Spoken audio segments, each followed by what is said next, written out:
Diretamente do Brasil, Brasília, Distrito Federal. Quem vos fala, mestre Dinho, trazendo sempre informações na palma da sua mão, com notícias de utilidade pública, nacional e internacional. O mestre Dinho, eu quero aqui, antes de iniciar esta live, eu quero falar sobre o Pix do juiz Oscar Aníbal Chapan.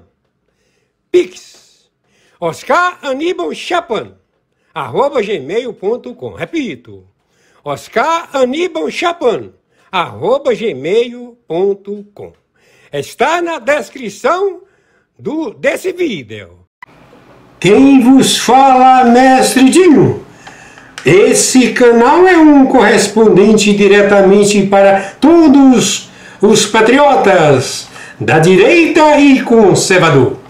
Somos totalmente contra todos os terroristas, traficantes e também os comunistas. Esses tipos de gente que estão juntos com pessoas contra Deus, pátria, família e liberdade de expressão. Em seguida, vamos assistir a live do juiz Oscar Aníbal Chapan. Qualificado, competente, a voz da verdade, valente no bom sentido, com coragem para nos defender contra todos esses ditadores, perseguidores, etc. Hoje, dia 3 de março do ano de 2025. A seguir! Muito obrigado, mestre Dinho. Senhor Edmundo Amado, teólogo musical. Já está caracterizado que vários bancos no território dos Estados Unidos da América, conjuntamente com também vários bancos da Europa, também da Indonésia, todos eles formataram uma forma de transferências de capital de volumes extraordinários, comprando bancos já fechados por falta de movimento. Em realidade são bancos cautelares. Eles só trabalham para cautelar dinheiro. Eles não dão nenhum tipo de, vamos dizer assim, não trabalha como um banco popular. Eles são bancos de acautelamento de capital. Então, o BTG Pactual, ele comprou um desses bancos cautelares de fortunas, de patrimônio de famílias que querem guardar o seu capital nessas caixas desses bancos cautelares. É como se fosse um caixa forte. Entenderam? Então o Pactual comprou um banco e com isso ele esperava poder manobrar todo o recurso, espólio de guerra desta facção Orcrim, Foro de São Paulo, Grupo de Puebla. Então entraram todos os ministros do Supremo Tribunal Federal, ganharam conta. Todos eles têm conta no Pactual, e esta unidade se encontra nos Estados Unidos da América. Então, lá nos Estados Unidos da América, este banco, ele arrecada esse capital, e para ingressar capital de espólio de organização criminosa, ele só pode ingressar via bolsa. Então, o que fizeram os sócios da Orcrim Foro de São Paulo, Grupo de Puebla, o Poder Judiciário, o Poder Parlamentar, o Poder Executivo, eles compraram ações e venderam nos Estados Unidos a qualquer preço, e esse dinheiro ficou acautelado no BTG Pactual dos Estados Unidos da América. Acontece que, na intervenção deste capital, até então não tinha sido feita nenhuma constatação de anomalia, até o Xandão, Alexandre de Moraes, dar ordem para baixar todos os ativos de dinheiro que ele tem aplicado em bolsa ou compra de ações nos Estados Unidos da América, deu ordem ao seu gerente do Banco Pactual para que baixe todo esse capital e transfira esse capital para o Brasil. Do Pactual aqui do Brasil. Acontece que este movimento destas contas, que são monitoradas por se tratar de narcoterroristas que exercem função pública como funcionários públicos, todos eles, ao verem o movimento do Xandão, ficaram com medo e procederam da mesma forma. Então levantaram, através do GAF, movimentos de somas, que tinha sido feito todo uma engenharia fiscal, tributária, para que não chamasse atenção, para poder manobrar e lavar e transferir esse capital de espólio, de narcotráfico, venda de drogas, venda de sentenças. Aqui, esse capital não declarado, porque ele entrou como compra de ações, como compra de investimento em empresas americanas, e que qualquer um pode comprar na bolsa, não tem problema nenhum, ou seja, você tem livre acesso. Mas, ao você fazer essa compra e você imediatamente passar do percurso, você manda retornar esse capital para o Brasil.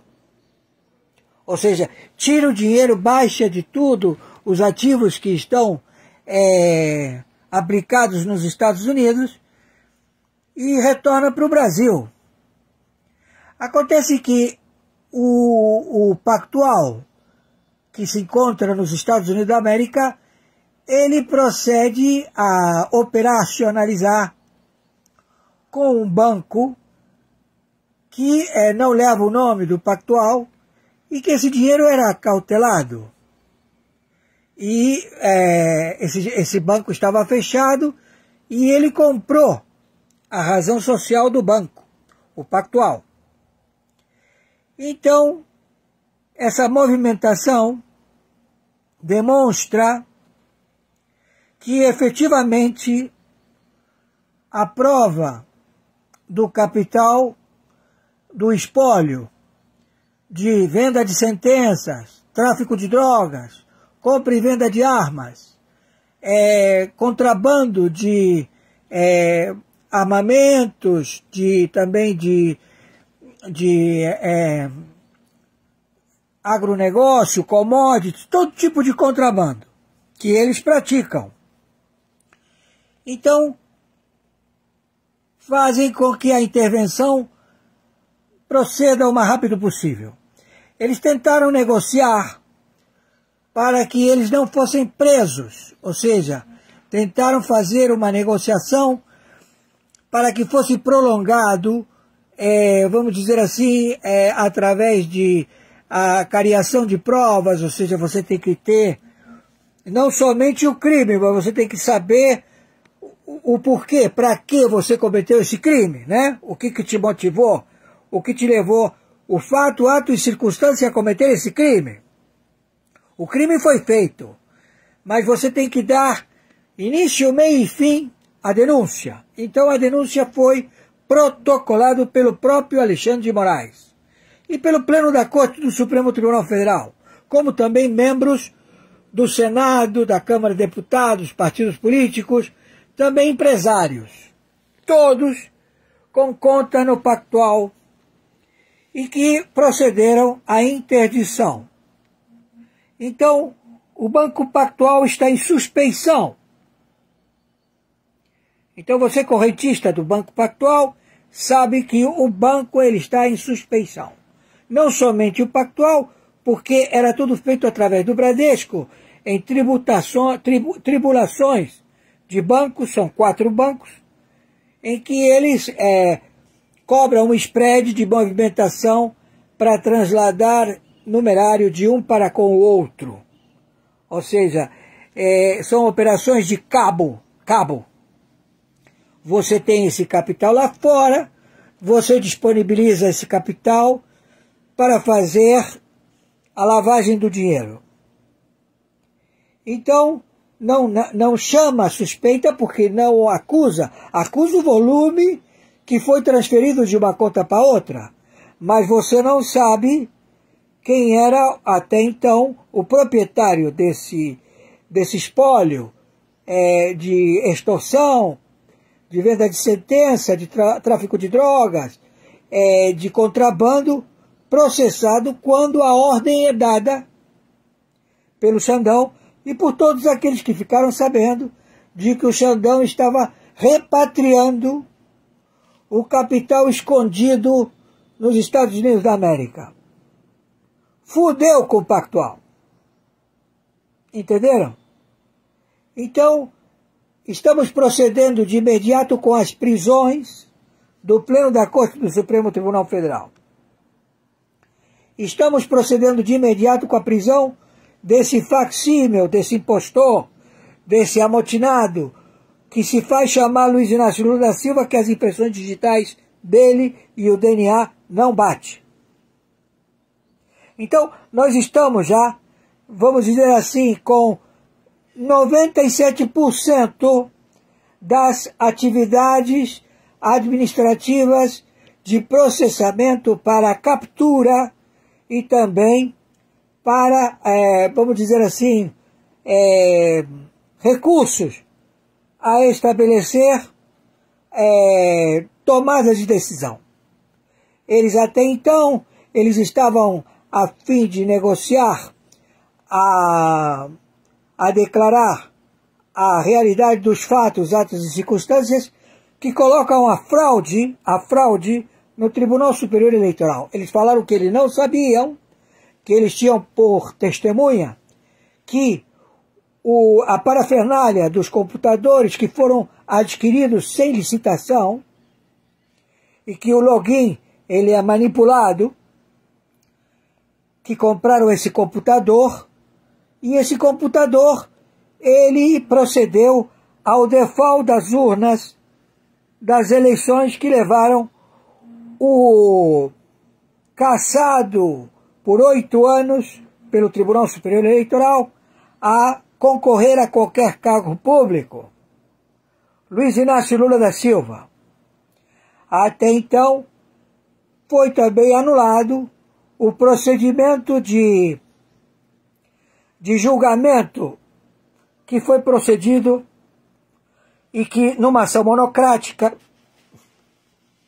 pelo Fachin, estabeleceu que a vara que se encontrava para proceder e deu início ao processo legítimo, porque essa vara ela é especial para julgar estas composições do crime.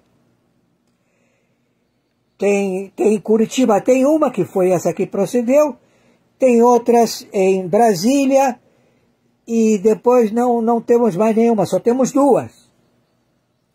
Então, o Fachin, na sua atitude monocrática, estabeleceu a ser confirmado pelo Pleno da Corte que efetivamente houve, e ao Pleno da Corte todos eles aprovaram essa hermenêutica de alegar que concordam que houve falha administrativa do réu, que estava longe do logradouro, onde estavam procedendo às oitivas e também ao acautelamento do réu em presídio, a responder em forma presencial no Fórum de Curitiba e também em forma presencial na sua detenção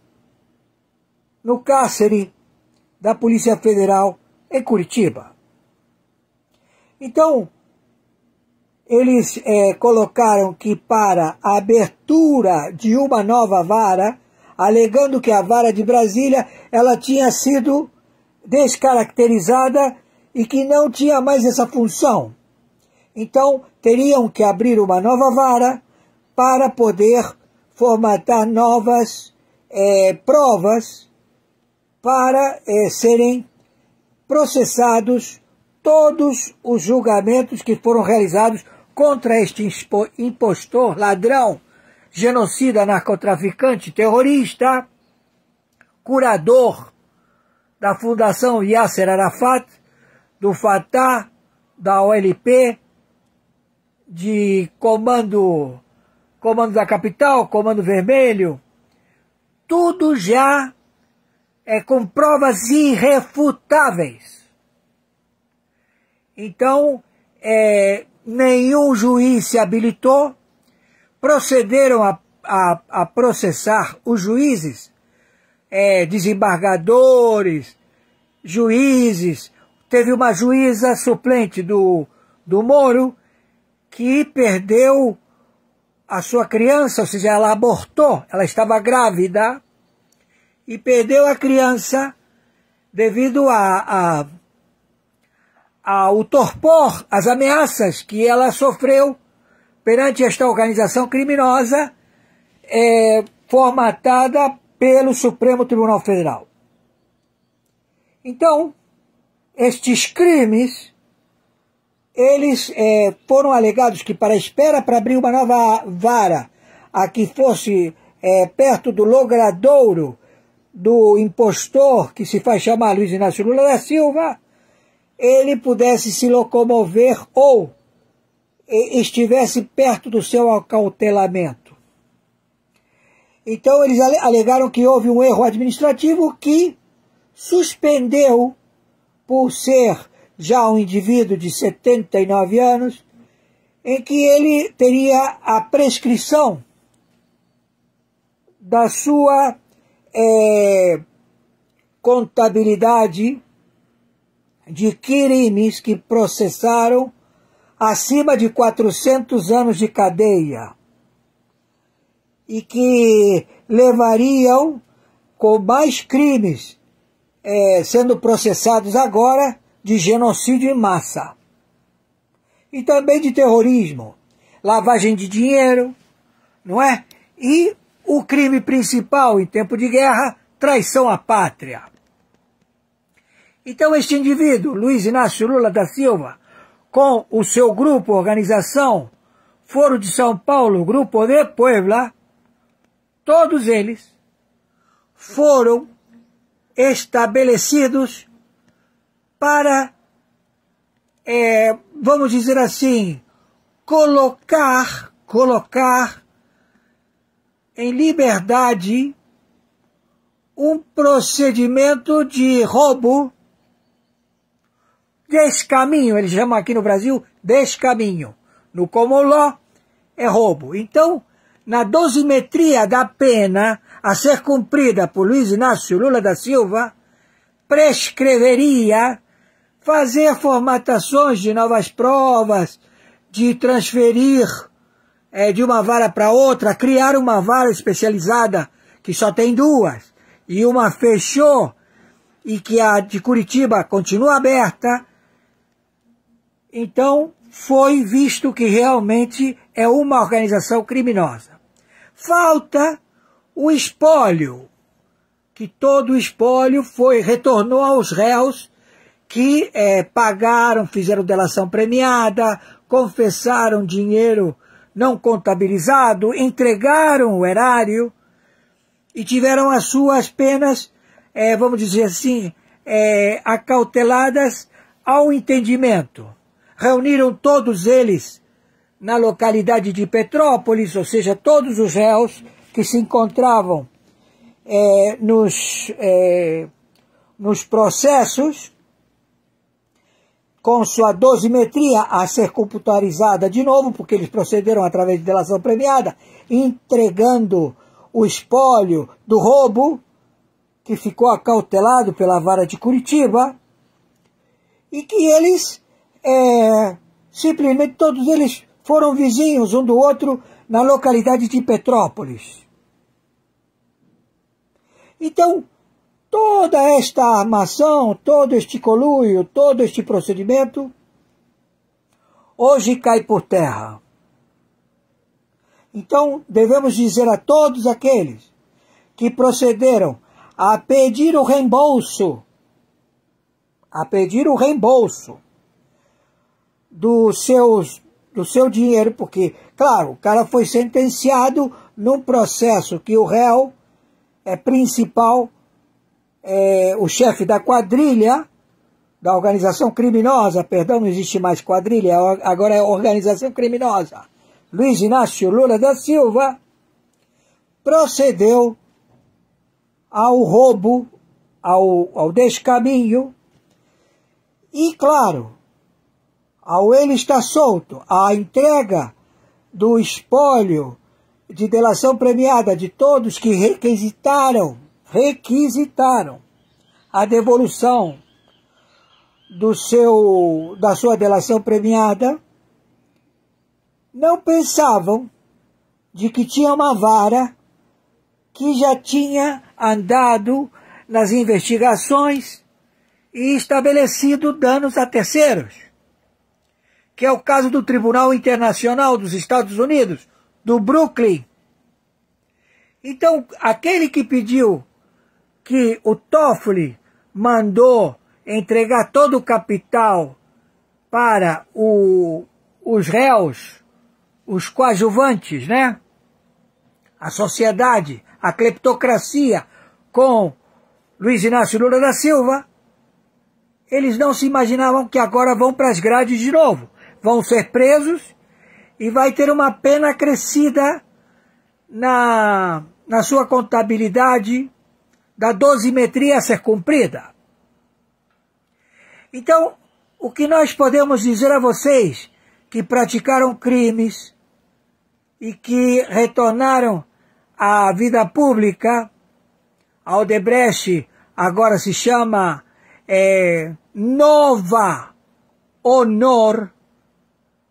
Nova Honor. Honor, em castelhano, significa nova honra. Entendeu? Eles vão ter que fazer uma carta rogatória ao Tribunal Internacional, porque a pena não vai ser cumprida aqui no Brasil. A pena vai ser cumprida nos Estados Unidos da América. Eles todos vão cumprir pena nos Estados Unidos, nos presídios de segurança máxima, por se tratar de uma organização criminosa, de contrabando, de tráfico de drogas e de querer tomar conta do planeta.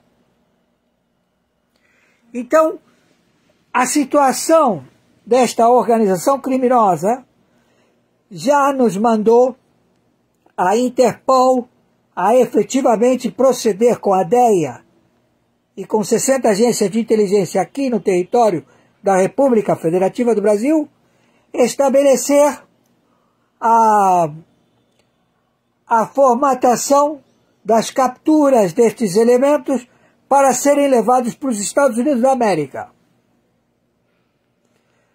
Não tem trato mais.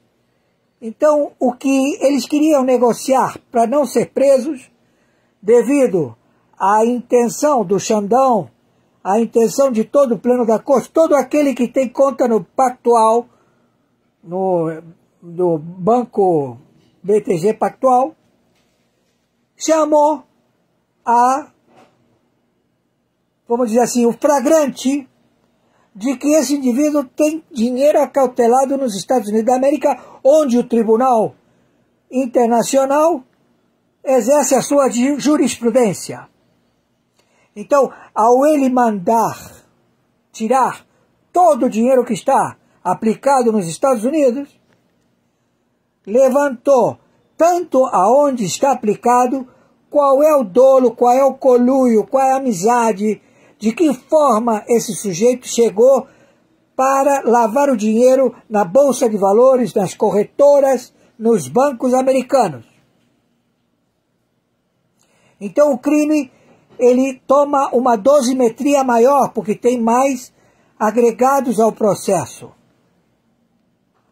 Então, no momento, sabendo que se trata de terroristas, de narcotraficantes, que são funcionários públicos que ocupam membresia de ministros do Supremo Tribunal Federal, de ministros de tribunais de justiça, onde todos eles receberam talão de cheque em hotel em Brasília, no dia em que foi consagrada a festa de retorno do ladrão, traficante de drogas, terrorista Luiz Inácio Lula da Silva, que ele confessou para um cineasta, que ele disse para o cineasta: olha, eles estão dizendo que eu sou traficante de drogas. E esse cineasta falou: eu vou fazer um filme para você. Ele já até, na época, estabeleceu com esse americano cineasta em fazer o filme deste grande default mundial. Porque ele não somente lesou os Estados Unidos da América, como lesou todo o planeta, em que a Petrobras, em que o Banco do Brasil, em que todos os fundos, em que qualquer representante que foi lesado por esta organização criminosa tem representatividade em qualquer logradouro de qualquer estado que compõe a ONU, 196 países. Então, eles não estavam querendo ser presos. Eles alegavam que o Tribunal Penal Internacional não tem jurisdição, não tem tutela e curatela no Brasil. E ele é signatário, conjuntamente com 123 países que procederam a criar o Tribunal Penal Internacional para que não houvesse o que o fato está acontecendo. Então o Brasil, ele é uma boneca jurídica. Boneca se chama um rascunho jurídico de exemplo como deve ser operacionalizado quando se descobre uma organização criminosa estabelecida no tráfico, no genocídio, no contrabando, também no crime de perfídia, também no crime de tortura, enfim, tudo isso são dosimetrias a serem acrescidas ao réu. O réu, por ser o Tribunal Internacional, não impede a prisão do sujeito que tem 80 anos, 100 anos, não interessa, ele vai preso. Entenderam? Nada prescreve. Não prescreve nenhum crime. Não há crime que prescreva. Entenderam? Há o interesse da jurisprudência local saber se vale a pena o custo operacional da parafernália em horas e horas de digitalização, de comprovação, de acariação de recursos, de acompanhamento dos fatos, atos e circunstâncias da dosimetria da pena. Então, estes homens todos, esta organização criminosa que está estabelecida no Brasil, alcançou 29 partidos, alcançou senadores, deputados, alcançou vários do Poder Judiciário, várias instâncias, porque são 4 instâncias e 29 tribunais de recurso, onde o sujeito ele entra com determinação de proceder com a sentença e o advogado da defesa do réu entra com recurso. E lá permanece, através de pagamento de propina, 10 anos, 20 anos. O sujeito vai preso só quando ele estiver no caixão, porque prescreveu. Então, como este crime é um exemplo tributário, é um exemplo a ser seguido por toda a jurisprudência mundial do planeta, o Brasil, ele está sendo acompanhado e todos eles vão responder em prisão nos Estados Unidos da América. Então nós estamos já procedendo, porque temos fato, ato e circunstância. São provas irrefutáveis. Mesmo que ele declare que sim, eu declaro que cometi crime. E quantos crimes você realizou? Eu realizei este crime, perfeito. Mas eu não sabia, eu fui submetido à tortura, eu fui submetido à pressão de quererem matar minha família, à pressão de hierarquia do cargo superior que determinou que eu assim procedesse. Enfim, tem 1 milhão de escusas, mas o crime você praticou. Então você vai preso, acautelado, para que se dê a dosimetria, a nova dosimetria. Porque o crime ocorreu, é real, é verdadeiro. Existem pessoas lesadas no planeta, em 196 países. A bronca é seríssima. Vários presidentes já têm dosimetria de 5 anos, 8 anos de prisão. Ex-presidentes da França, que procederam na companhia deste que se faz chamar Luiz Inácio Lula da Silva. Então, chegamos agora a toda a organização no planeta inteiro, através do Brasil. Entenderam? Então, não podemos mais estabelecer mais um dia, mais 1 hora, mais 1 segundo, mais 1 minuto. Não existe. Não pode estes personagens permanecerem encostados livres enquanto o processo está caminhando, porque muitos dizem, sim, mas nós já estamos com todas as provas, eles estão aqui. Sim, mas o problema é que eles podem ser objeto de queima de arquivo. E a responsabilidade cai no judiciário que está procedendo às oitivas deste paciente, que ele tem que ser guardado porque ele agora pertence à tutela e curatela do Estado. Então a DEA, a CIA, 123 países já determinaram a prisão desta organização. O que nós fazemos referência é: não fuja, não tente sair do Brasil, porque se você for encontrado, você vai ser morto pelos seus sócios como queima de arquivo. Não tenha a imprudência de querer sair ou querer não aceitar a sua prisão, porque você, se reagir, será morto. Entenderam?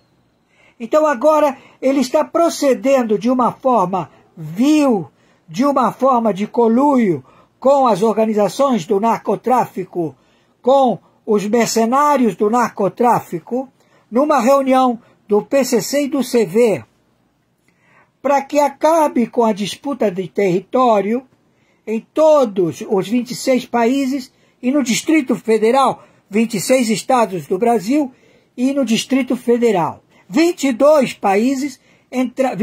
estados do Brasil entraram com requerimento na ONU para que eles tenham a autonomia que foi otorgada pelo Supremo Tribunal Federal, como se países individuais fossem, como se fosse uma confederação, como é nos Estados Unidos da América. Cada estado tem uma Suprema Corte, um presidente, e que cada um tem as suas leis, seus procedimentos. 22 fizeram requerimento para a ONU. Até hoje não fizeram prestação de conta da antecipação de impostos não pagos pela população, mas foi feita um espelho do último imposto a ser arrecadado para proceder ao pagamento dos funcionários públicos. E esse dinheiro foi delipendiado por 22 estados na República Federativa do Brasil. Então, a interdição já está feita por quem vos fala. Não eu, o cargo. O cargo que determina, através da emenda 47, pela justiça particular paga, como corregedor. Nós estamos corregedor em 196 países na investigação da ONU. A minha carteira ficou acautelada pelas mãos da própria mulher do Xandão, na 2ª região do Tribunal Regional do Rio de Janeiro Federal, em que eu fui procurar a minha carteira, que ela foi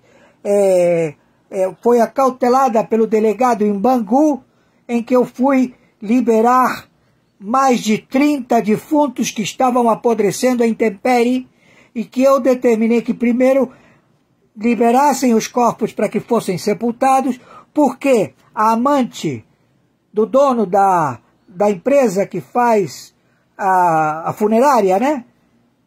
Ela era amante do dono da funerária. E também era amante do coronel da Polícia Militar e também amante do delegado de polícia.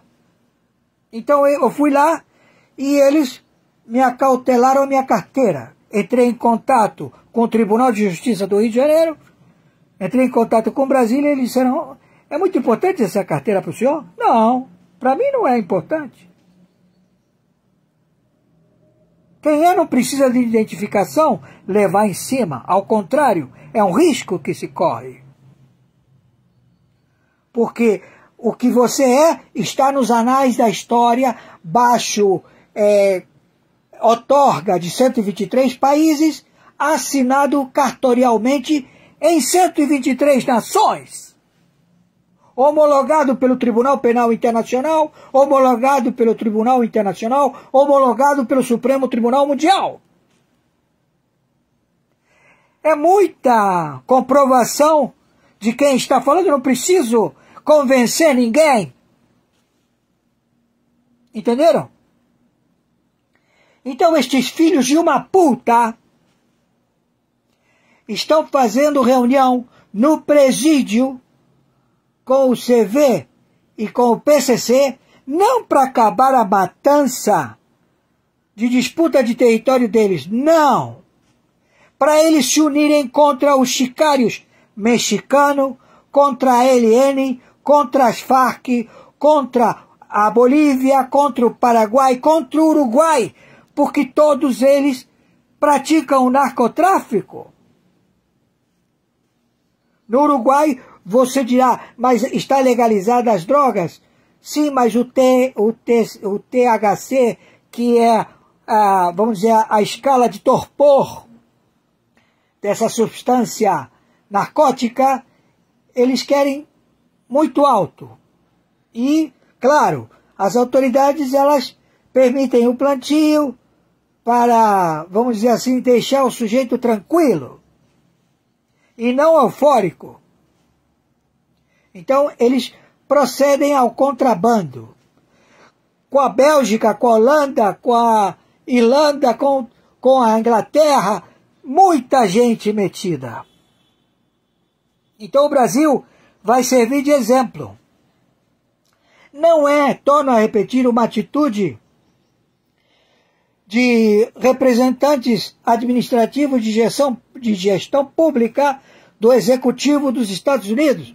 Não é o senhor Trump figura o cargo de presidente dos Estados Unidos da América, através também dos cargos de 60 agências de inteligência, também os cargos de representante do Pentágono, da OTAN, da NATO, e de todos aqueles que tenham pelo Emilat contratos de comum acordo de bem proceder em reciprocidade com todos os países do planeta, em que os Estados Unidos têm trato com todo mundo, e todos eles receberam aporte da USAID,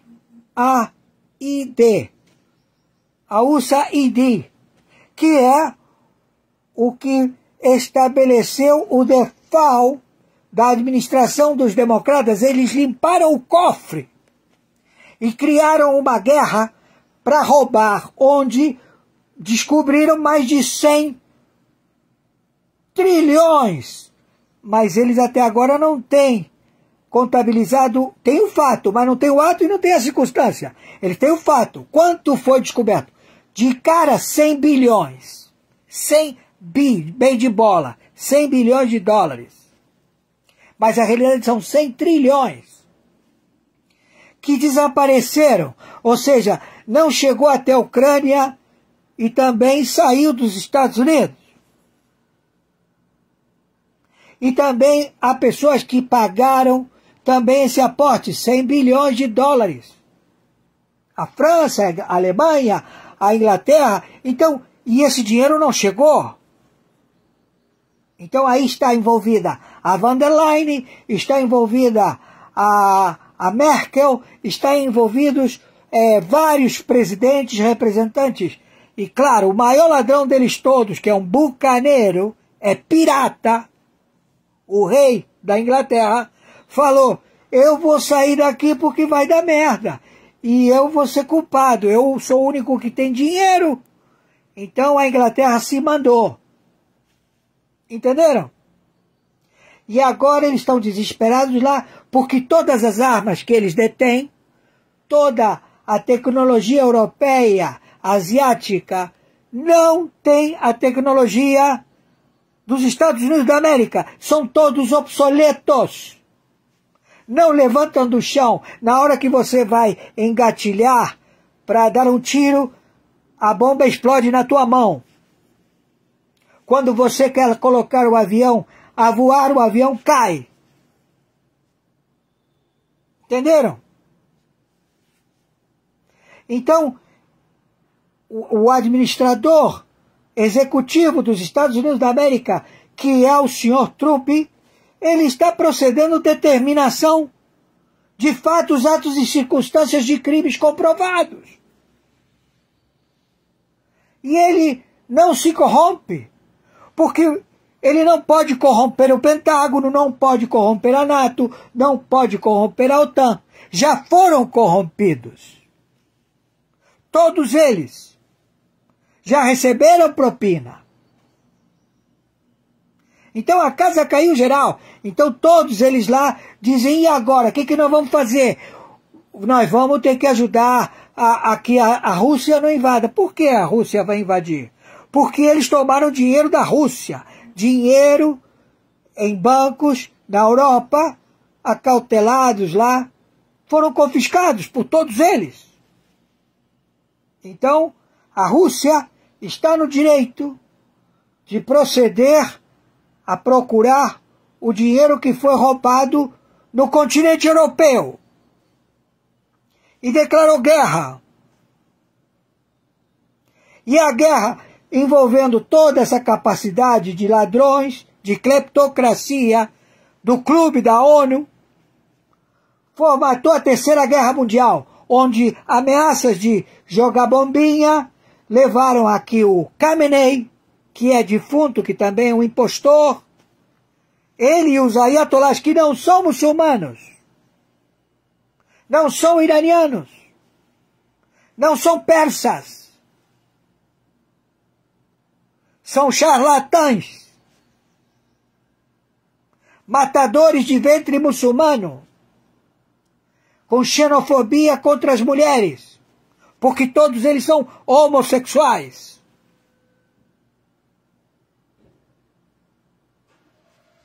Então tudo isso foi descoberto.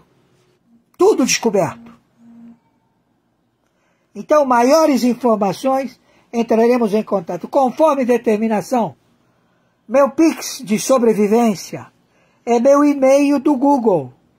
Tudo minúscula. oscaranibaltiapano@gmail.com Mercado Pago. oscaranibaltiapano@gmail.com. Plataforma Mercado Pago, Banco Mercado Pago. Meu Pix de sobrevivência é meu CPF, documento CPF, número 510-466-44734, plataforma Mercado Pago. Gratidão, fiquem com Yahoo, Yahushua Ahom Merushaim. E não tenham medo. Nós não estamos perseguindo você que foi utilizado a ludibriar o computador, a ser o último elo em acompanhar o espólio da extorsão, o espólio da venda de sentença. Foi você que levou o lanche na sacola da comida, cheia de dinheiro para o juiz. Não se preocupe, porque nós já sabemos quem determinou você fazer isso. Mas tenha certeza, colabore. Por favor, viralize isto o máximo possível. E a presidente do Banco dos BRICS, Dilma Rousseff, teve alta ontem depois de permanecer internada em um hospital de Xangai, na China, para tratar de uma inflamação no nervo responsável pelo controle do equilíbrio. Dilma deve voltar às atividades na segunda-feira. Mas hoje, uma reportagem da Folha de São Paulo mostrou que desde que Dilma Rousseff assumiu o comando do novo Banco de Desenvolvimento, o chamado Banco dos BRICS, em 2023, metas estabelecidas pela instituição deixaram de ser cumpridas. Além disso, a reportagem expõe um alto índice de rotatividade de funcionários, superando a média de outros bancos multilaterais. Conforme a publicação, existem também alegações de assédio moral entre os funcionários do banco, aliás, funcionários do banco que denunciaram esse assédio moral por parte da ex-presidente da República, Dilma Rousseff. Adalberto Piotto, sua opinião sobre essa gestão, que aparentemente, pela reportagem da Folha, parece desastrosa do Banco dos BRICS, projetos subfinanciados, não levados adiante. São 2 anos desde que Dilma assumiu a presidência do banco, que não tem relatório de final de ano e um relatório independente feito para verificar o que está acontecendo no banco, aponta várias irregularidades e carências na gestão. O que está acontecendo no Banco dos BRICS? Estão conhecendo a Dilma.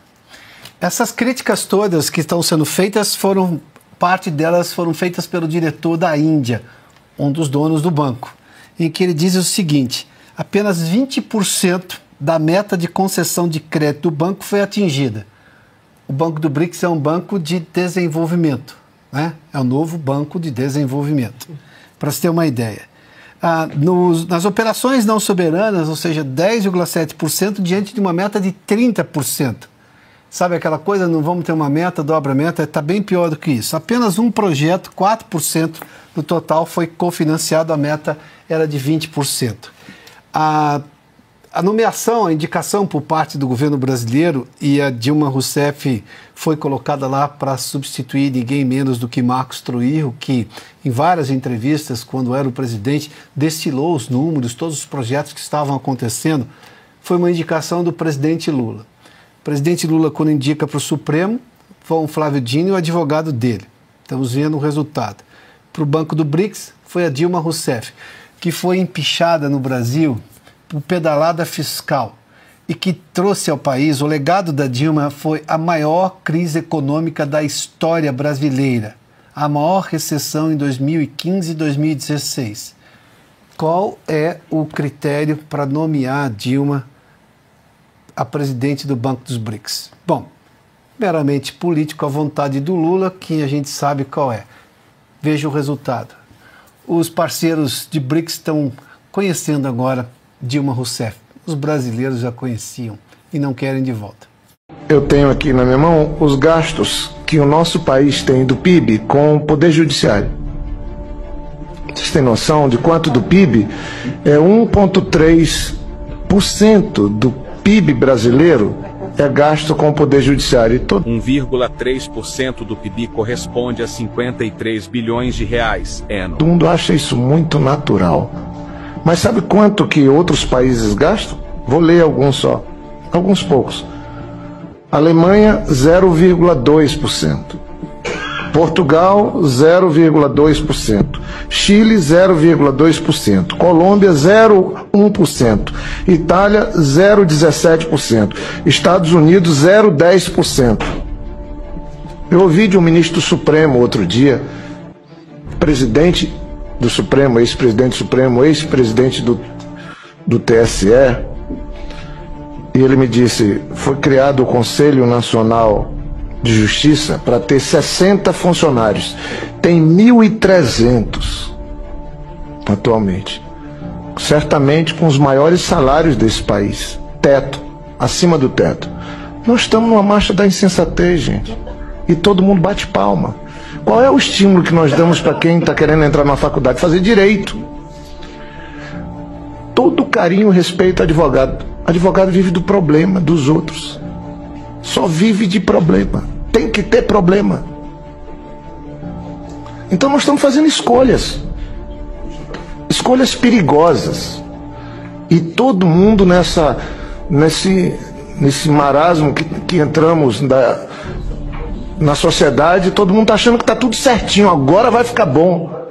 Agora está ficando péssimo. Nós tínhamos uma Petrobras que valia 15 bilhões de dólares quando o Lula assumiu. Ninguém tem coragem de falar isso. Ela passou por um valor de mercado de 350 bilhões de dólares. Aí entraram os gatunos lá roubando. Em vez de prender os gatunos, prenderam a empresa. Estão vendendo, destruindo a empresa. Nosso país faz isso, está errado. Nós não vamos a lugar nenhum gastando 1,3% do PIB nosso com o judiciário. Acredito que sim. Acredito que sim. É o que eu já falei. Se colocar o Marcinho VP, que é a liderança do Vermelho, não é o Beiramar. Esquece isso daí. A liderança do Vermelho é o Marcinho VP, o pai do Oruan lá. O psicopata que o Oruan pediu a liberdade lá. O Marcinho VP é a liderança do Ser Vermelho. Se colocar o Marcinho VP e o André do Rap, que é a liderança na rua, mas vamos colocar o Marcola, que é pela mídia o número 1. Se colocar o Marcola e o Marcinho VP na mesma cela, eles tomam um café junto, irmão. Não, nem se agride. Não faz nada um com o outro. Aí agora, se você coloca um manequim de biqueira de São Paulo e um manequim de biqueira do Rio de Janeiro na mesma cela, eles se matam, mano. Sim. Vai entender isso aí. Vai entender isso aí. É porque eu acho que rola, tipo, o PC dá uma autorização, ó, pode crescer. Cresce o Vermelho no Brasil inteiro.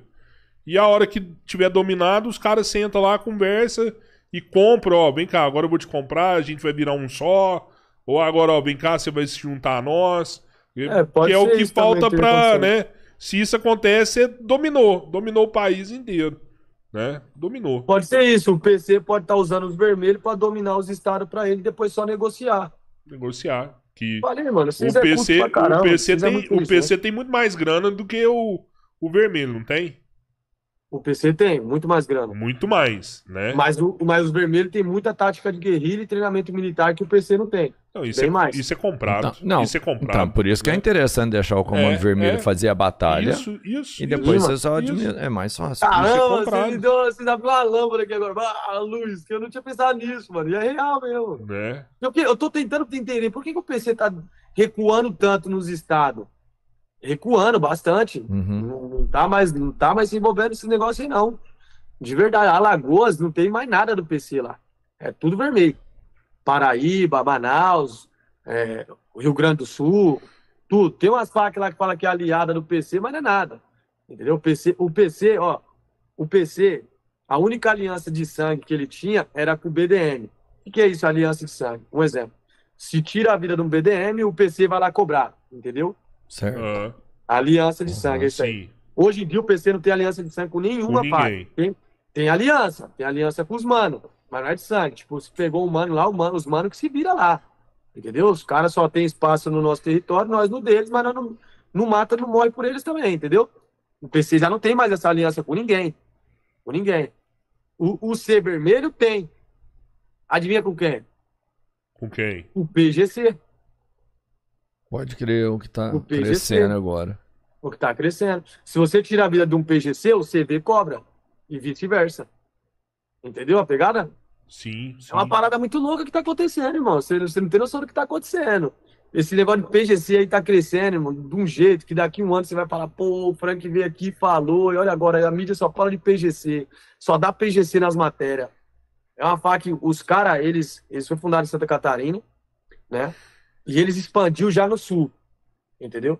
O Sul já é praticamente deles. Tem uma disputa lá com os manos, aí tem os balas na cara do Rio Grande do Sul, e os manos que tem umas disputas ali, mas o PGC já faz presente nos 3 estados já, dali do Sul. Santa Catarina, Mas o Paraná. PGC, eles nasceu de um membro do CV. Não, do PCC. Do PC. Não, do de PC. ninguém. O PGC é o seguinte, quando chegou o Comando Vermelho, chegou o PC no estado de Santa Catarina para dominar o estado, os criminosos que viviam lá, que já residiam lá, falou, pera lá, meu, o que é isso aí? Os caras chegam lá do Rio de Janeiro, outro de São Paulo, falando que agora aqui a faca é eles. Não, vamos montar a nossa. Eles montou a deles lá, entendeu? Sim, Primeiro sim. grupo catarinense. Pode Sim. ver que é grupo catarinense. É deles mesmo lá, é deles. Entendeu? Os caras não aceitou, é igual o comboio do cão. Pra não ter que pagar a mensalidade pros caras, né? Não, para não se render à disciplina dos caras. Tipo, vamos- eu quero seguir o que Carioca e Paulista tá falando, não é daqui de Santa Catarina, Quem que tá é manda nós. aqui é nós. É. Aí o que eles fizeram? Se aliaram com o C Vermelho, entendeu? Pra lutar contra os PC que tinha, porque é o que eu tô te falando. O Santa Catarina era tudo PC. O PC era dominado os estados, 26 Sim. estados, e o Distrito Federal era dominado pelo PC. E aí as facas locais se aliaram com o Comando Vermelho para poder tirar o PC dos estados. Mas E será o PC recuou. Será como que rola essa aliança de sangue? O que é combinado? Tipo assim, ó, não, ó, se morrer um de nós, vocês vão cobrar depois. Mas em troca disso, o que a gente vai oferecer pra vocês? Grana? Seguir a disciplina do Comando Vermelho. A aliança é feita de seguinte forma, todas as facas, inclusive do PC. Um exemplo, eu sou o Comando Vermelho. Eu falo, ó, Rodrigo, vou fazer isso e isso por você, mas você vai dançar a minha música. O que eu mandar você fazer, você vai fazer, a minha disciplina você vai seguir, a minha doutrina você vai seguir. Já era. Beleza? Beleza. É isso aí.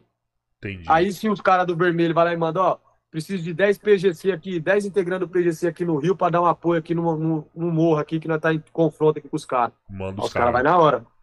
Vai na hora. Entendeu? O CV, eles recruta soldado. O PC recruta largato, que só faz dinheiro para eles, dinheiro. O CV não, ele coloca a cara para morrer por eles, entendeu? As Cara, lideranças. por que você acha que lá no Rio, eu tava vendo um mapa do Rio de Janeiro com todas as facções, né? A área de comando dos caras.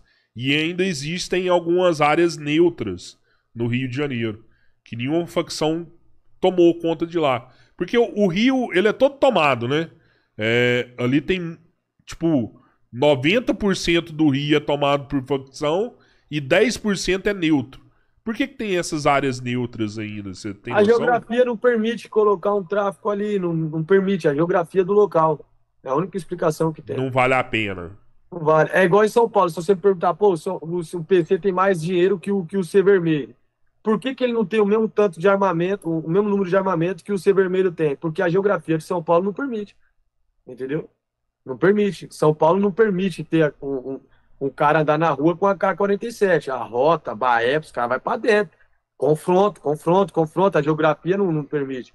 São poucos lugares que são igual ao Rio de Janeiro, morro igual ao Rio de Janeiro. Entende? Não tem geografia, não tem estrutura para isso, o estado de São Paulo, para ter aqueles armamentos. Mas se o PC quisesse, ele conseguia colocar um fuzil na mão de cada um. Entendeu? É tudo o local ali. Mas eu já ouvi falar que tem fuzil em São Paulo já, né? Não, tem. tem. São Paulo tem fuzil, tem ponto 30, tem granada, tem tudo. Tudo que tem no Rio tem em São Paulo. Mas não a amostra igual é no Rio. Entendi, entendeu? Entendi. É guardado ali, usa para fazer um carro forte, um banco, um atentado contra alguém. Não fica lá em proteção na boca de fumo. A desculpa que os que estudam, né, o PC diz é que o PC não tem facs rivais para confronto, entendeu? O Sem Vermelho tem, eles têm que estar armados porque tem confronto com o TCP, tinha confronto com o ADA. Então o PC não tem, o PC é a única fac predominante ali, então ele não precisa que suas bocas de fumo tenham segurança, né? O que eu já ouvi a polícia se vangloriar falando é que, tipo, diferente do Rio, onde a polícia não tem acesso a vários locais, em São Paulo a polícia entra em qualquer lugar de São Paulo. Qualquer lugar de São Paulo a polícia vai entrar. Mas não tá bem assim mais não, né? Parece que os caras já estão importando umas barricadas, umas técnicas de guerra ali que... Mas ainda entra, mas só em operação, que nem Operação Escudo, Operação Verão, essas operações. Que aí é 6, 7 viaturas de rota, aí entra. Agora, eu posso te enumerar várias comunidades que uma viatura só não entra. Não entra, uma só não entra. Oliveira Camargo, uma só não entra. Indaiatuba, uma só não entra. Uma viatura só. Caralho. Morro da Nova Sintra, uma viatura só não entra. Marapé, Zé Menino, Favela do Caixão no Guarujá, Itapema, Vila Baiana, Beco das Almas, Vila Siri, Vila Natal. Se entrar uma viatura só lá, eles vão rechaçar ela lá. Vai ter troca de tiro. Eles vão pôr os policial para correr. Sim.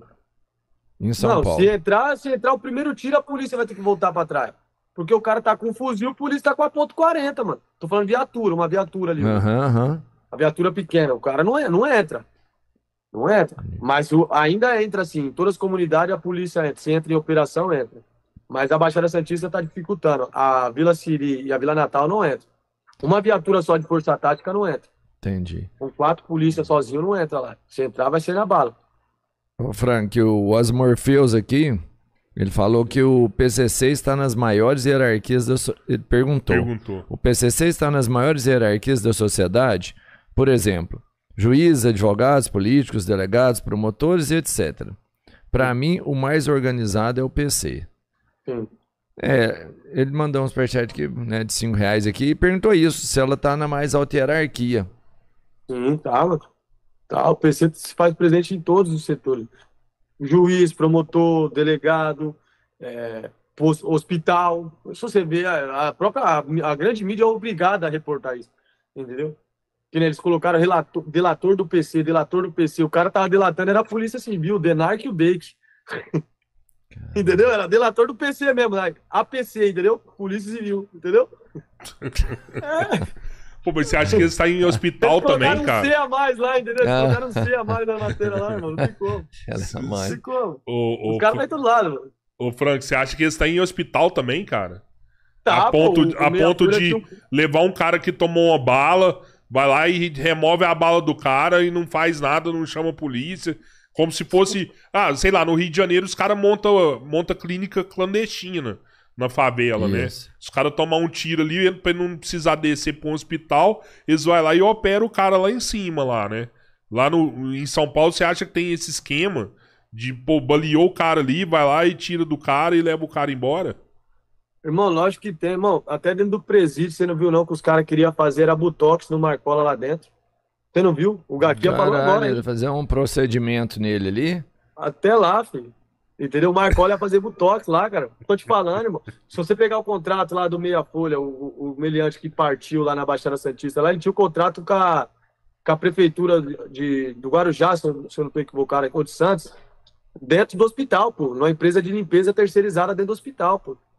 Aí se chega ali um baleado ali dentro do hospital, de uma faca rival, ou um rival ali, ou um cara que tava corrido deles ali, você acha que ele não ia ter acesso?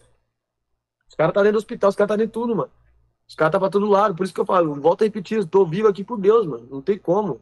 Tanta gente que eu já denunciei aí, ainda tô vivo, tanto que eu já falei dessa faca aí, de coisa, mano. O setor dos gravatas eu falei, um dos primeiros a falar, os promotores e um delegado falou que nunca tinha ouvido falar do setor imobiliário. que é o setor que existe dentro do PCC, que é responsável por imóveis, terrenos, tudo isso daí. Tem o setor da Sintonia Geral da Lista Negra, setor do Arquivo Morto, setor do pendrive, setor da Lan House, para-raio do resumo. É muito setor dentro do PC que as pessoas, os caras que estão investigando nem sabem ainda que existe. O que é o setor do pendrive? Que armazena todos os dados dos integrantes, porque todo integrante tem um cadastro e uma codificação. É um número, entendeu? Tem um cadastro, é cadastrado. É um RH. Mano. Um exemplo, você foi batizado dentro da cadeia. Aí você sai pra rua, você tem 30 dias pra curtir com a sua família. Depois de 30 dias, você tem que se apresentar. Olha que bagulho louco. Você tem que se apresentar pra disciplinar, pro integrante da disciplinar da sua quebrada. Pra você fazer o seu cadastro. Aí ele vai te cadastrar naquela cidade ali. Aí vai pegar seu nome, seus padrinhos, que dia que você saiu, tanto tempo que você ficou preso, quais as 3 últimas prisão que você passou. Vai pegar tudo seus dados ali. Aí vai mandar pro livro branco. Aí o livro branco vai gerar a sua codificação e vai te passar a codificação, porque cada integrante tem uma codificação única. Então o livro que gera essa codificação lá, mano. É um bagulho, é um esquema muito organizado, mano. Aí a partir desses 30 dias você tem que viver e respirar o crime, entendeu? E trabalhar para a organização e ficar à disposição, que nem eles falam, ficar à disposição do crime. Roubar, fazer dinheiro e todo mês pagar a mensalidade pros caras lá. Não paga mais. Antes pagava. Não paga mais? Não. Olha que bagulho louco, mano. Eu vou te falar. Aí que tá. Eu fui decretado por causa disso daí. Por causa disso que eu fui decretado. Eu não fui decretado porque eu pago o ET. Eu fui decretado por causa que eu questionei isso aí. Antigamente, quando você era batizado, você tinha que pagar R$500 da RF. O que é RF? A rifa. Que hoje os influencers vendem. Não tem os influencers vendendo rifa? A rifa. Você pagava R$500 da RF, sim. E o comando te mandava, os integrantes, a liderança do PC te mandava 10 números, e você tinha que vender esses 10 números. Uma rifa mesmo, de 10 números. Você vendia R$50, aí dava R$500. Então R$500 da RF você tinha que pagar. Todo mês. Todo mês. E 430 do caixote, que era uma ajuda de custo para a família dos presos, que nunca ninguém sabe onde foi esse dinheiro. Ninguém sabe onde foi esse dinheiro aí. Mas você pagava esses 430. Então, todo mês você pagava R$930. Mano, vê você que não tem envolvimento nenhum com o crime e vê se eu tô errado, porque eu fui decretado por isso. Você pagava todo mês R$930. Um dia, um belo dia, do nada, pegou um comunicado. Obrigado a todos os integrantes que fizeram parte desse lindo trabalho, do setor do caixote, setor da RF. Mas hoje em dia o PC já alcançou o seu objetivo e não vai precisar mais do dinheiro dos irmãos. Não precisa mais pagar a mensalidade. Todo mundo comemorou. Pô, ninguém vai pagar mais nada, graças a Deus. Tal. Passou um tempo, os caras veio. A partir de agora, todos os integrantes vai ter por obrigação retirar pelo menos 1 quilo da mercadoria do comando e trabalhar com ela. Não foi uma manobra isso daí?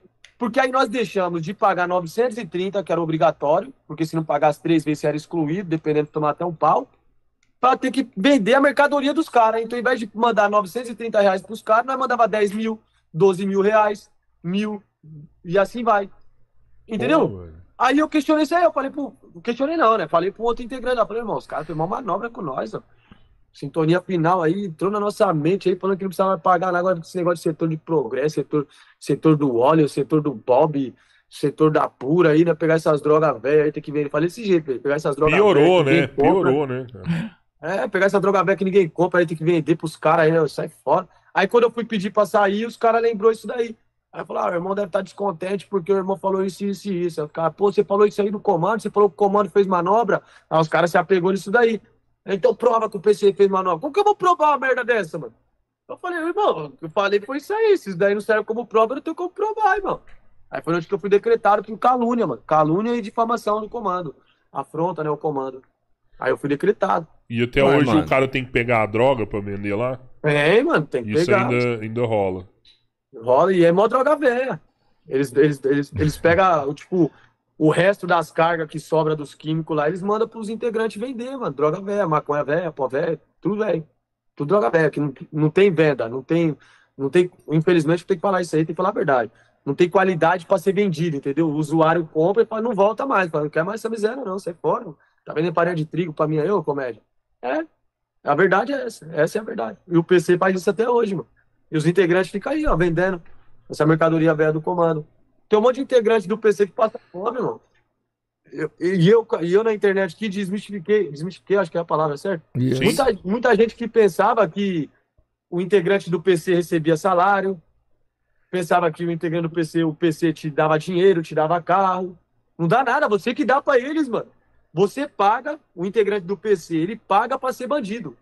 Sabia disso? Ele paga pra ser bandido. Paga. Porque não ganha nada em troca, não tem benefício. Você perguntar qual que é o benefício de você ser batizado? Nenhum. Na rua. Você tem benefício sim, quando você vai preso. Que aí você vai preso eu, integrante, e você, que não é integrante. Então vai preso no mesmo BO. Nós vai junto preso lá pra cadeia. Chega no CDP, eu durmo na cama, você no chão. Eu tenho acesso a de Marley. Você não, só se você pagar. Eu tenho de graça. Eu tenho meu cigarrinho de graça, você não. Entendeu? Aí eu tenho esse benefício, mas só quando vai preso. As mulheres que é do PC paga também? As mulheres? É. As mulheres sim, não paga mais. Elas fazem retirada de mercadoria. As mulheres não, fala que tem mulher que tem boca, né? Que trabalha, que faz o corre aí pra roubar celular, essas coisas, né? Sim. Essas mulheres, elas têm que também pegar o pó e vender ali todo mês ali, igual todo mundo ali. Ó pra você ver que loucura, mano. Tem dentro do PC um setor chamado setor da ajuda, que é feito pelas mulheres, pelas irmãs, pelas PCC mulher, entendeu? Uhum. Chama setor da ajuda. E esse setor é responsável por arrecadar alimento de integrantes para doar para a família de integrantes presos. Você acha que o PC precisa fazer isso aí, mano? Você vê que os caras não querem saber de... Os caras querem saber de ajudar nada, não, mano. Na verdade, não é que precisa. Eu tenho certeza que eles têm dinheiro suficiente para ajudar todas as famílias dos presos. Mas é uma parada tão organizada que aonde os caras podem arrecadar, os caras vão arrecadar, entendeu? Eu vi teve um promotor que teve aqui e ele fez uma denúncia grande num PCC de Uberlândia, que os caras estavam lá no Jaci de Assis, no presídio, e o cara denunciou a estrutura do PCC dentro do presídio. E era um negócio, cara, assustador, assim, a ponto que os caras tinham um setor de apostas dentro do presídio, onde todas as apostas de quem jogava futebol, essas coisas passavam por aquele setor. Os caras alugavam a quadra de futebol. Ali tinha uma quadra de futebol, você tinha que pagar para jogar lá o horário ali, e você pagava pro PC. Então, assim, é muita coisa? Não era, sei lá, 1 hora de futebol, R$10. Não é nada, mas aonde os caras podem arrecadar, os caras estão arrecadando. E isso é a organização dos caras. Tem esse setor aí, setor da ajuda. Eles fazem esse pedido de alimento, 1 quilo de alimento para cada integrante aí, para ajudar a família dos integrantes que estão presos. Existe esse setor aí. Existe o setor dos menores também, porque antes o PC não batizava menor de idade, tinha que ter 18 anos. Uhum. Hoje em dia batiza com 16 anos nos estados carentes, que eles chamam, que é os estados do Nordeste, Centro-Oeste, eles batizam os integrantes com 16 anos. Enfim, o PC hoje em dia... No mínimo 16, no mínimo 16. Sim. E quando tem esses menores nervosos, que tem uns menores que é bravo, né? Tem uns menores aí de 12, 13 anos, que os bichos é pior que muita gente grande. Não batiza não, só com 16, para ser batizado, né? Pode trabalhar para o PC como companheiro, mas para ser batizado dentro do estado de São Paulo até hoje é com 18 anos. Uhum. Mas fora do estado de São Paulo, no Nordeste, Centro-Oeste, aí eles batizam, no Norte também eles batizam com 16 anos. Aí criar esse setor dos menores aí. E eles ficam de olho, tipo um olheiro, igual um olheiro de futebol. Tipo, ó, aquele menor ali, ele tá se destacando ali, velho. Vamos ficar de olho nesse menor. Quando ele fizer 16, ele tem que estar junto com a gente aqui. Não, funciona assim, que nem eu tenho que ser sincero. O PC é o seguinte, ele não fica escolhendo ali, aquele menor e tal, mas ele vê o dia a dia do menor. Mas quem vê não é o PC em si, e sim o integrante. É um integrante. O integrante, ele faz o convite. Sim. Entendeu? Ele convida. Ninguém é obrigado a ser batizado no PC. Isso daí eu tenho que ser sincero. Ninguém. O PC não obriga ninguém a ser batizado. Ele convida, ó. Aí, irmão, quer entrar pra caminhada? Não, mãe. Tô te fazendo um convite aí. Aí você aceita ou não. Entendeu? É a mesma coisa com o menor de idade. Aí ele vê que o menor ali é um moleque que tem disposição, tem atitude e tal, ele fala, ô moleque, cola pra perto. Aí começa a chamar de fiote. Aí esse é meu fiote. Cola pra perto de mim. Aí traz pra perto, aí vai num tabuleiro, no tribunal do crime, leva o moleque pra ele acompanhar, pra ele ir vendo. Ele pode assistir, pode assistir. É, pode assistir, ele assiste quietinho ali, fica ali olhando, vendo as ideias, vê a cobrança.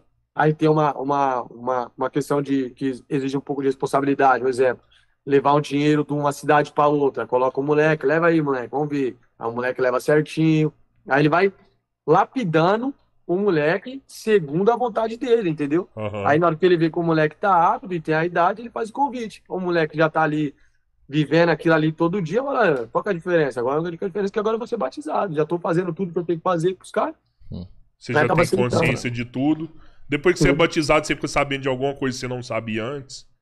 Você já sabia de tudo? Você sabe que você... Não sabia de tudo, não. Quando você... Muita gente que... Agora que eu já falei bastante, muita gente que ainda não é batizado, não sabe, é que quando você é batizado, já era para você. Você já não tem mais domínio sobre a sua vida. Sua vida não responde mais a você. É o PC. Se o PC falar que precisa de você lá na Bahia, não tá nem aí se você nunca foi na Bahia, se você não quer ir pra Bahia, você tem que ir pra Bahia. Se o PC falar que precisa de você para ir trocar tiro com a rota, não quer nem saber se você sabe atirar ou não, você vai lá trocar, entendeu? E isso eu não sabia, mano. Eu não sabia que eles determinavam que o que eles mandassem eu fazer, eu tinha que fazer, que eu tinha que seguir o salve dos caras. Aí você não fica sabendo, não, você fica sabendo depois. Depois que o bagulho você já entrou. Que aí os caras ligam pra você e falam, irmão, vai lá e faz tal coisa. Aí você fala, pô, irmão, não dá não. Pô, como não dá não, irmão? Você é o quê, mano? Como assim não dá não? Comando que tá pedindo, irmão. Quem tá pedindo é o comando, né, eu? Vai lá, irmão, faz o bagulho. Aí já era, você fala o quê? O comando tá pedindo, aí você vai fazer o quê? Vai fazer. Aí já era. Oh, Frank, o MKT-064 falou que quando uma pessoa sai do crime, ela fica longe dessas coisas, desses assuntos. E por que você se... Arthur Lira mira o Senado e intensifica articulações em Alagoas. Em fevereiro, o deputado organizou reuniões estratégicas em sua fazenda e participou de eventos políticos em Alagoas. Preste bem atenção nessa informação e me ajude a compartilhar. O deputado federal Arthur Lira intensificou articulações políticas em Alagoas para consolidar sua candidatura ao Senado em 2026. O ex-presidente da Câmara dos Deputados prioriza reuniões com prefeitos e aliados, arrastando-se uma possível participação no governo Lula, que enfrenta queda de popularidade. Depois de 4 anos no comando da Câmara, Lira retorna aos bastidores da política nacional. Ele trocou o gabinete da presidência por um novo espaço e concentrou sua agenda em encontros com prefeitos, buscando apoio para sua candidatura ao Senado. Em fevereiro, organizou reuniões estratégicas em sua fazenda e participou de eventos políticos em Alagoas. Embora aliados tenham cogitado sua entrada no governo Lula, a baixa popularidade do presidente desmotivou esse movimento. No governo, havia defensores de que Lira assumisse o Ministério da Agricultura, mas o crescimento da rejeição de Lula esfriou a possibilidade. Lira, por sua vez, optou por fortalecer sua base eleitoral, mantendo distância da esplanada. Então, eu até fiquei na dúvida. O senhor acha que pode ser considerado um pedido de anistia? O senhor vê possibilidade de analisar isso? Vejo possibilidade de se analisar. E aí que haja a deliberação a respeito, e haja a deliberação de quem direito do Congresso Nacional, haja o implemento, se for o caso, pelo presidente da República. O que não se pode é, a priori, afastar-se do cenário a anistia e, portanto, o perdão.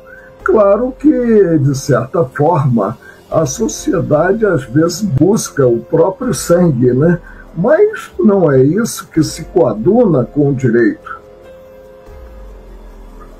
Ministro, se o Congresso aprova uma anistia para aquilo que o Bolsonaro chamou de pobres coitados do golpe, aquele pessoal que participou do quebra-quebra, evidentemente isso será uma porta que conduzirá ao perdão posterior do primeiro escalão do golpe, o próprio Bolsonaro e os seus cúmplices mais graduados, aí, militares e mesmo os paisanos, né? A hipótese de o Congresso aprovar existe, embora seja hoje aparentemente improvável.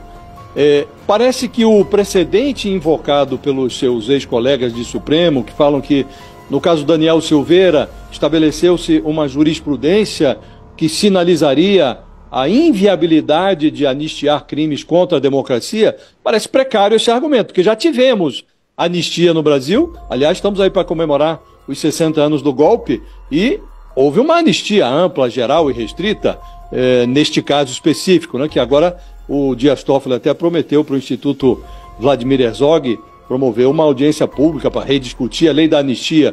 Quer dizer, do ponto de vista prático, para ficar bem claro o seu ponto de vista, se o Congresso aprova, não há o que fazer senão acatar a deliberação legislativa, é isso? Sem dúvida. Pronunciando-se os nossos representantes, que são os deputados federais e os senadores, e implementada a anistia, não se tem, a meu ver, como rever esse pronunciamento. Isso precisa ser observado e não interessa ao país um antagonismo maior, principalmente um antagonismo que não reflita o que está na Constituição Federal. Vamos esperar e atuar com temperança e percebendo aquela frase de Machado de Assis. É muito fácil ver-se o chicote, mas quando se tem o cabo à mão, e aí precisamos colocar no lugar alheio e sopesar, inclusive, o envolvimento havido. Eu continuo a acreditar que a competência do Supremo é de direito estrito, é o que está na Constituição Federal e nada mais. Norma do regimento interno não se sobrepõe à Constituição. O general da reserva Laércio Virgílio disse à PF que a prisão de Alexandre de Moraes, ministro do Supremo Tribunal Federal, seria necessária para garantir a normalidade institucional e a harmonia entre os poderes. Reunimos-nos nesta conferência, claro, para discutir segurança. E normalmente falamos de ameaças à nossa segurança externa. Vejo muitos grandes líderes militares reunidos aqui hoje. Mas enquanto o governo Trump está muito preocupado com a segurança europeia e acredita que podemos chegar a um acordo razoável entre Rússia e Ucrânia, e também acreditamos que é importante nos próximos anos que a Europa se esforce mais para garantir sua própria defesa, a ameaça que mais me preocupa em relação à Europa não é a Rússia, não é a China, não é nenhum outro ator externo. O que me preocupa é a ameaça interna, o recuo da Europa de alguns de seus valores fundamentais, valores compartilhados com o Sinwá. Fiquei surpreso ao ver um ex-comissário europeu na TV recentemente, parecendo feliz que o governo romeno tinha anulado uma eleição inteira. Ele alertou que, se as coisas não correrem bem, o mesmo poderia acontecer na Alemanha também. Agora, essas declarações arrogantes chocam os ouvidos americanos. Por anos, nos disseram que tudo que apoiamos é pelos valores democráticos. Da política na Ucrânia à censura digital, tudo é dito como defesa da democracia. Mas com tribunais europeus cancelando eleições, devemos questionar nossos padrões. E digo nossos, porque acredito que estamos no mesmo time. Precisamos fazer mais que falar sobre valores democráticos. Devemos vivê-los. Na memória de muitos aqui, a Guerra Fria opôs democracia a forças tirânicas. Pense no lado que censurou, fechou igrejas e cancelou eleições. Eles eram os mocinhos? Certamente não. E graças a Deus eles perderam a Guerra Fria. Perderam porque não valorizaram nem respeitaram as bênçãos extraordinárias da liberdade. A liberdade de surpreender, errar, inventar e construir. Não se pode exigir inovação ou criatividade, nem forçar o que pensar, sentir ou crer. E acreditamos que essas coisas estão certamente conectadas. Hoje, ao olhar a Europa, nem sempre é claro o que ocorreu com alguns vencedores da Guerra Fria. Em Bruxelas, Comissários da UE ameaçam fechar redes sociais em crises ao verem conteúdo odioso. Ou aqui, onde a polícia faz batidas contra quem posta comentários antifeministas online. Olho para a Suécia, onde há 2 semanas o governo condenou um ativista cristão por queimar o Alcorão, o que levou ao assassinato de seu amigo. E como o juiz do caso observou de forma assustadora, as leis suecas que supostamente protegem a liberdade de expressão não concedem de fato, e cito, carta branca para fazer ou dizer qualquer coisa sem risco de ofender o grupo que mantém essa crença. E o mais preocupante é que olho para nossos amigos do Reino Unido, onde o retrocesso dos direitos de consciência ameaça as liberdades básicas dos britânicos religiosos. Há pouco mais de 2 anos, o governo britânico acusou Adam Smith Connor, um fisioterapeuta de 51 anos e veterano do exército, do crime hediondo de ficar a 50 metros de uma clínica de aborto e orar silenciosamente por 3 minutos. Sem obstruir ninguém, sem interagir com ninguém, apenas orando silenciosamente sozinho. Após a polícia britânica avistá-lo e exigir saber pelo que orava, Adam respondeu que era pelo filho abortado anos antes com sua ex-namorada. Os policiais não se comoveram. Adam foi considerado culpado de violar a nova lei de zonas de exclusão, que criminaliza a oração silenciosa e ações que possam influenciar decisões a 200 metros de clínicas de aborto. Ele foi condenado a pagar 1.000 libras em custas judiciais para a acusação. Gostaria de dizer que foi um caso isolado, um exemplo maluco de lei mal escrita sendo aplicada contra uma única pessoa, mas não. Em outubro passado, há poucos meses, o governo escocês começou a enviar cartas a cidadãos cujas casas ficavam dentro das chamadas zonas de acesso seguro, alertando que até oração privada em casa poderia infringir a lei. O governo pediu que denunciassem suspeitos de crimes de pensamento. Na Grã-Bretanha e Europa, a liberdade de expressão recua.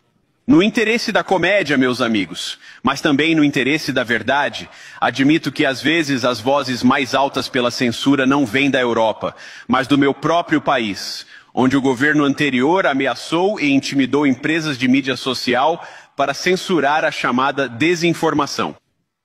Desinformação, como por exemplo a ideia de que o coronavírus vazou de um laboratório na China, nosso governo incentivou empresas privadas a calar quem ousou pronunciar o que se revelou uma verdade óbvia. Então, venho hoje não só com uma observação, mas com uma proposta. E assim como o governo Biden parecia desesperado para silenciar opiniões, o governo Trump fará o oposto, e espero que possamos colaborar nisso. Em Washington, há um novo xerife na cidade, e sob a liderança de Donald Trump, podemos discordar das suas visões, mas lutaremos pelo seu direito de expressá-las em público, concordando ou não.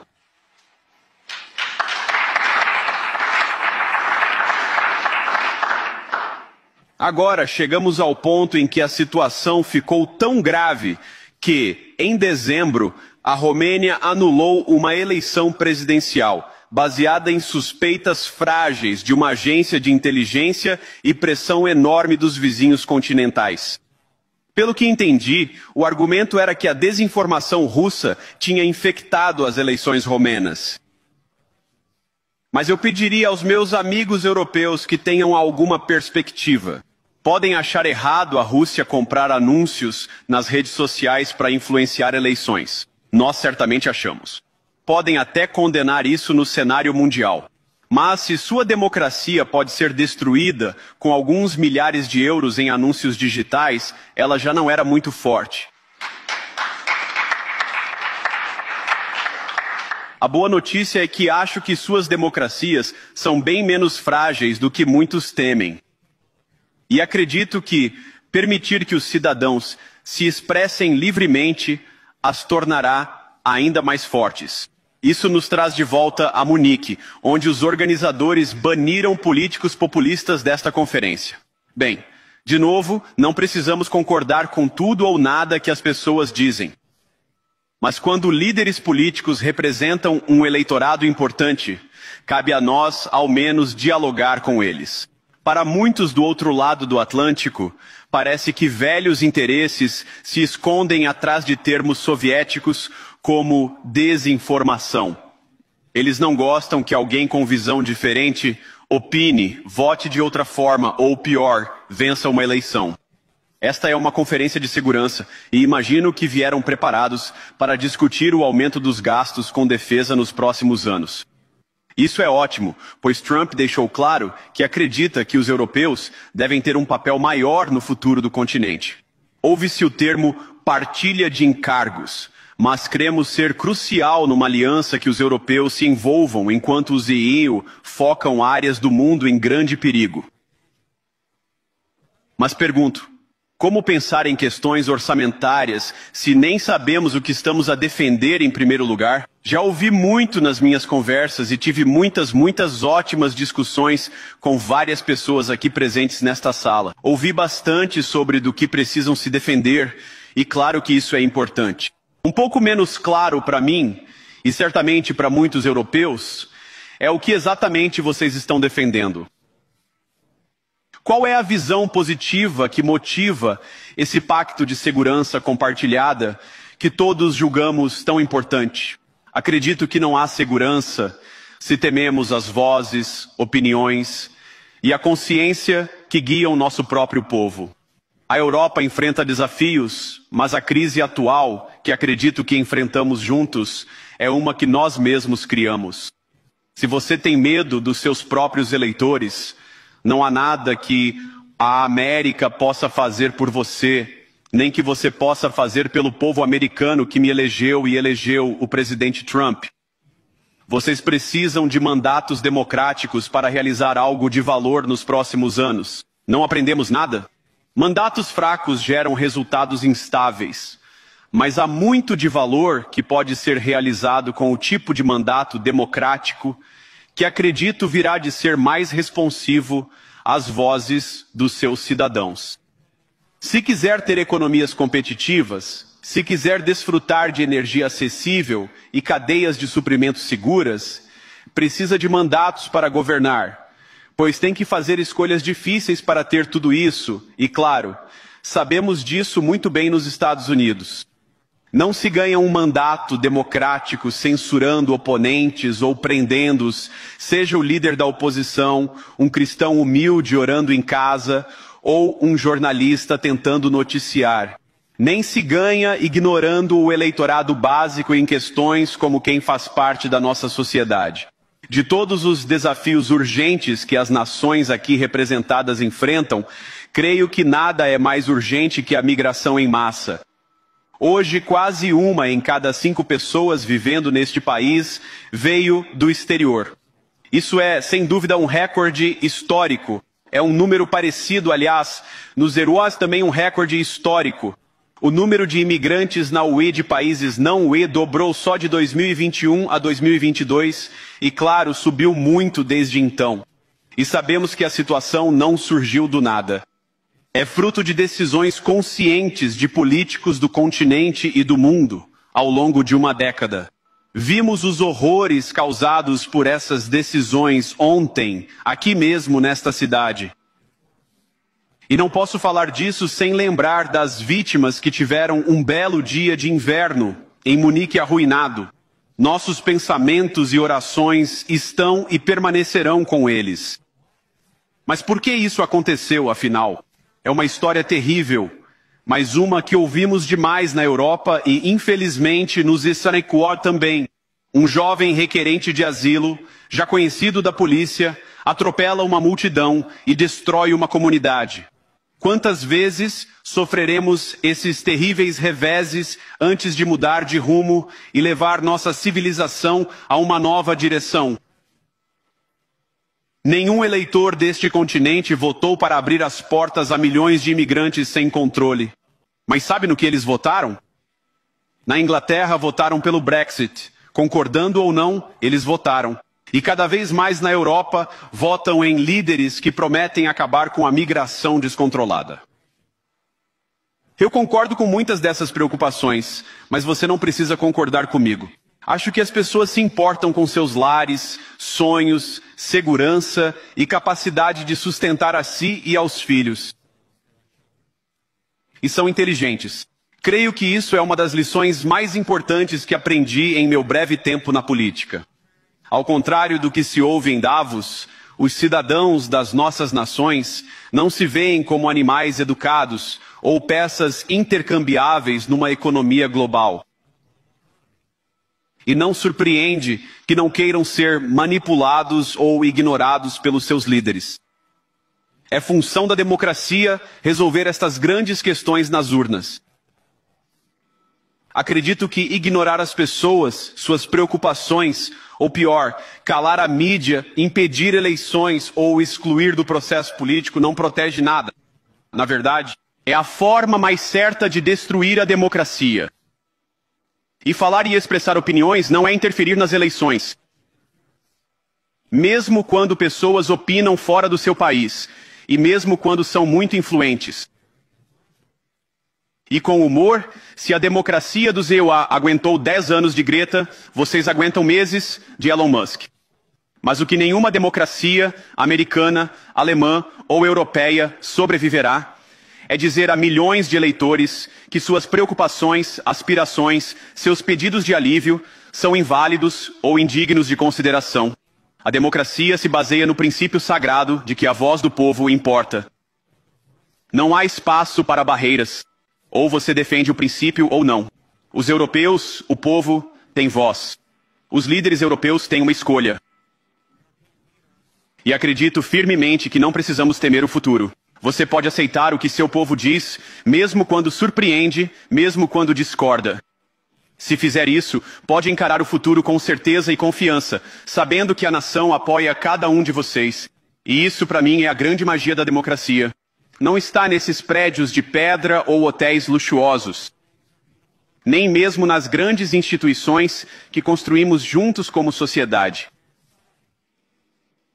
Crer na democracia é entender que cada cidadão tem sabedoria e voz. Se nos recusarmos a ouvir essa voz, até nossas maiores vitórias garantirão pouco. Como disse o Papa João Paulo II, um dos maiores defensores da democracia, não tenham medo. Mas antes, claro, temos Caio Junqueira aqui no nosso estúdio, porque o Caio apurou que o trumpismo e o bolsonarismo aparecem unidos em 3 frentes contra o ministro Alexandre de Moraes lá nos Estados Unidos. E ele detalha para a gente agora que frentes são essas. São legislações americanas, né, Caio? Boa noite. Isso, boa noite, Márcio, boa noite a todos. Exatamente, a gente preparou uma tela aqui só para guiar essa explicação aqui que a gente apurou junto com bolsonaristas. Bom, essa lei Magnitsky, o que é essa lei? É uma lei que foi elaborada em 2012, o presidente era o Barack Obama, e ela tem por escopo punir quem comete abusos, vamos dizer, de direitos humanos em qualquer lugar do mundo. Ela teve uma regulamentação a partir de 2016, o nome Magnitsky, que é Sergei Magnitsky, que era um advogado russo que morreu numa prisão na Rússia, né? Entendi. Então ali levantou-se todo um debate e virou Lei Magnitsky. Mas só para deixar claro, é interessante essa lei, e eu li a sua reportagem publicada no site da CNN Brasil, fundamental a gente entender isso. Ela pune essas pessoas nos Estados Unidos, se tiverem bens, se tiverem contas bancárias, não é isso? Exatamente, é bem interessante. E tem os relatórios da lei nos sites ali do governo americano. Uma das questões que parece ser muito similar com o caso brasileiro, segundo apontam os bolsonaristas, um dos punidos, por exemplo, foi o presidente, vamos dizer assim, do TSE da Nicarágua, Roberto Reyes, que também tinha ali as mesmas críticas que são feitas também ao Alexandre de Moraes pelos bolsonaristas, que consideram acima da lei, que consideram controlador geral da República, sem limites ali legais, atravessando sinais. E aí esse sujeito foi punido, não só ele, como também assessores, familiares, tem uma questão financeira envolvida, congelamento de ativos, impossibilidade de entrar nos Estados Unidos, e ela alcança também familiares e assessores. Então a lei Magnitsky, ela já está em vigor e ela demanda uma provocação por parte de parlamentares norte-americanos, que já estão se manifestando nas redes sociais, o Partido Republicano, obviamente, sim, a gente viu, sobre ela, né? Nessa semana, sim, um dos parlamentares questionou: isso aqui não é material para a lei Magnitsky? Então, isso já está em curso, sendo provocado por essa junção de bolsonaristas e trumpistas lá no Congresso americano. Essa segunda é a do caso dessa semana, né? Numa tradução livre aqui, meu inglês é ok, meu inglês até, viu, Márcio Gomes? Numa tradução livre, seria sem sensores nas nossas costas, né? O que aconteceu? Nessa semana, isso aqui se refere à liberdade de expressão. Foi aprovada no que seria a CCJ lá da Câmara dos Estados Unidos, né, do Congresso norte-americano, para punir casos que ocorram fora do país, mas que afetem a liberdade de expressão de indivíduos ou de empresas americanas. Esse é o caso dessa semana, né? Ainda não é uma lei que está em vigor, a perspectiva é que dure 4 semanas para ela ser aprovada. Ela foi aprovada, eu estou chamando de CCJ aqui, mas ela foi para o plenário da Câmara e aí, daqui a 4 semanas, talvez, ela já vire uma lei passível de punição. Mas, rapidamente, se aplica a Alexandre de Moraes esse segundo ponto quando ele foi atrás do Rumble lá nos Estados Unidos? O caso Rumble seria o terceiro. Aqui, nesse caso, o que eles estão colocando como exemplo são o bloqueio de perfis, né? Aquelas ordens de perfis do X, do Facebook, eles estão colocando neste caso aqui. Então a lei Magnitsky seria direitos humanos,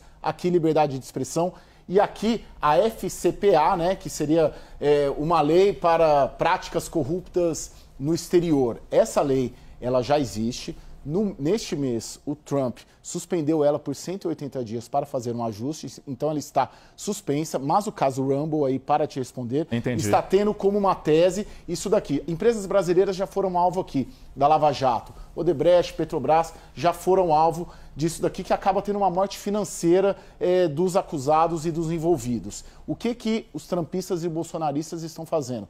Pegando uma leitura, uma interpretação que a partir dela não vale só para a corrupção financeira, mas para a corrupção institucional, ou seja, manipulação de resultados eleitorais, manipulação institucional para perseguir adversários políticos. Então o caso do Rumble tem como um dos fundamentos a FCPA. E aí ela está suspensa por enquanto, mas também é uma terceira frente de apuração ali contra o Alexandre de Moraes. Rapidamente, nesse ponto aqui ainda, Caio, até que ponto o movimento bolsonarista aqui no Brasil está inflando essa ação lá nos Estados Unidos, incentivando os trumpistas a fazerem todo esse movimento contra o ministro Alexandre de Moraes? Está funcionando, como eu falei com a Jussara? Sim, completamente, Márcio. Vamos pegar que o Eduardo Bolsonaro é o futuro presidente da Comissão de Relações Exteriores da Câmara. Ele já há algum tempo, não em função desse cargo, tem um bom relacionamento ali também com os trumpistas do governo Bolsonaro, né, da época do governo Bolsonaro, que foi o pai dele, né, por um tempo, o governo Trump. Então criaram ali uma relação muito próxima, tanto que o Eduardo Bolsonaro foi na posse, foi na festa da posse, na casa lá em Mar-a-Lago. Então, enfim, tem uma relação já. E claro, de certa maneira, se a gente considerar que o que está sendo feito e liderado pelo Trump, pelo Milei na Argentina, pelos bolsonaristas aqui no Brasil, por alguns grupos de direita também na Europa e em outros lugares do mundo, é uma rede mundial, global, à direita, sob vários argumentos. Um dos argumentos-chave é justamente liberdade de expressão. Então é uma rede muito maior. Mas sim, os bolsonaristas aqui em conexão direta com os trumpistas lá, justamente para avançar nesses processos aqui.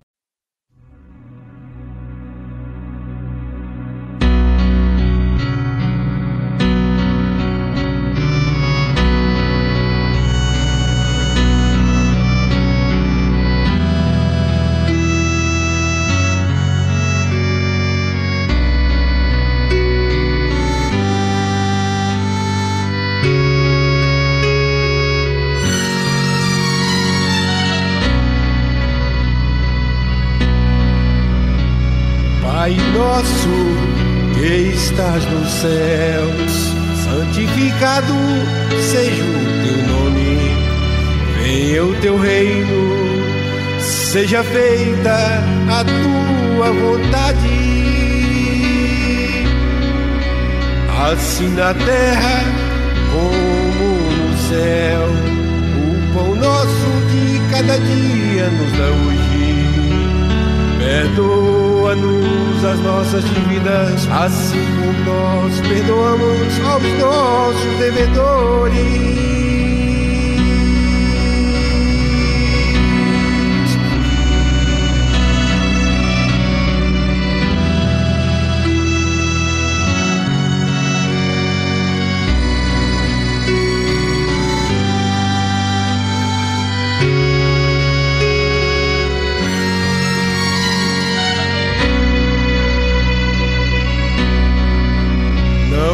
Deixes cair em tentação, mas livra-nos do mal, porque teu é o reino e o poder e a glória para sempre.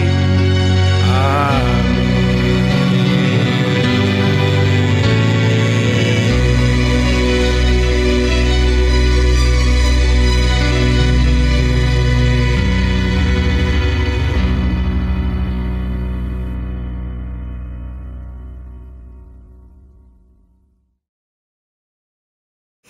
Diretamente do Brasil, quem vos fala, Mestre Dinho, trazendo sempre informações na palma da sua mão. E o meu convite especial, por gentileza, entra na descrição desse vídeo. Urgente! Clicar nos links abaixo. É uma surpresa! E você pode ganhar muito dinheiro. Repito! Urgente! Clicar nos links abaixo. É uma surpresa e você pode ganhar muito dinheiro. Muito obrigado, Mestre Dinho. Senhor Edmundo Amado, teólogo musical.